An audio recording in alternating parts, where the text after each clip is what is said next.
Afternoon friends. তো আজকে আবার তোমাদের ওয়েলকাম জানাই আমার নতুন ব্লগে। আজকে একটু দেরি করেই ব্লগটা শুরু করলাম। সকাল থেকে পুরো হটস্পট সিচুয়েশন চলছে। দিওয়ালির আগে সব যা পর্দা তারপরে বিছানার চাদর পাল্টানো হলো, তাই জন্যে ভীষণ হটস্পট চলছিল, তাই সকাল থেকে আসতে পারিনি। আর এই এখন আমি স্নান করে এলাম, তো ভাবলাম তোমাদের সামনে আসি। আলোর উৎসব চলে এলো বন্ধুরা। আজকে আমাদের বাড়িতেও আলো লাগানো হবে, তোমাদের সবটা দেখাবো। কালকে মা নতুন লাইট কিনে এনেছে, আর আগেরও কিছু লাইট ছিল। তো সকালবেলা সব টেস্ট করে দেখে নিয়েছে। কিছু হোল্ডার, 3 পিন প্লাগ এগুলো কিনতে হবে। এগুলো কিনে আনলেই বিকেলবেলা আজকে লাইট দিয়ে সেজে উঠবে আমার বাড়ি। তোমাদের বাড়িতেও কি লাইট লাগানো হয়ে গেছে নাকি হবে জানিও আমাকে কমেন্টে। আর তারপরে কালকে তো ভূত চতুর্দশী, কালকে 14 শাক, কালকে আবার 14 প্রদীপ। এখন আমাদের উৎসবই উৎসব। আজকে সারাটা দিন আবার কিভাবে দিওয়ালিতে আমরা প্রিপারেশন চালাই তোমাদের দেখাবো সবটা। কালকে দেখিয়েছি, তোমাদের কেমন লেগেছে তোমরা জানাওনি আমাকে, আজকেও আমাকে একটু জানিও। আর আজকে তাহলে কিভাবে সাজাই বাড়িটা তোমাদের দেখাবো, দেখতে থেকো। হ্যালো বন্ধুরা, তো বিকেল হয়ে গেল, আমার ঘরও সেজে উঠেছে আলোয়। আজকে মা সব জায়গায় আলো দিয়ে সাজিয়ে দিয়েছে, ঠাকুর সাজিয়েছে, তোমাদের সব দেখাবো আজকে। আর জানো তো, মা এবারে একটা নতুন জিনিস এনেছে, ঠাকুরের সামনে দিয়েছে একটা প্রদীপ। যে প্রদীপটা না তেলে জ্বলে না, জলে জ্বলে। হ্যাঁ গো, জলের মধ্যে দিলে প্রদীপটা জ্বলে। 5টা প্রদীপ এনেছে মা, তোমাদের দেখাবো। সেগুলো নতুন বেরিয়েছে এবারে, মেড ইন ইন্ডিয়া। জলের মধ্যে দিলে প্রদীপগুলো জ্বলে ওঠে। আর সব জায়গায় আলো লাগিয়েছে। আজকে মনটা সত্যিই খুব ভালো লাগছে। আমার মনের সব আধার কেটে যাক, মা কালীর কাছে এই প্রার্থনা।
তোমাদের বাড়ির সাজ আমাদের কমেন্টে জানিও।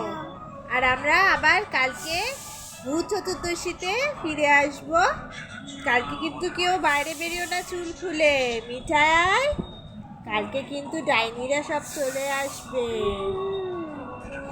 কালকে কিন্তু ভূত চতুর্দশী। কালকে 14 শাক খাওয়া, 14 প্রদীপ দেওয়া সব দেখাবো তোমাদের। আর কালকের দিনটা সবার খুব ভালো কাটুক, কালী পুজোটা সবার খুব ভালো কাটুক, এই কামনা নিয়েই আজকে আমার ব্লগটা ছোট্ট করেই শেষ করছি। আজকে বাড়ির সাজটাই তোমাদের দেখালাম।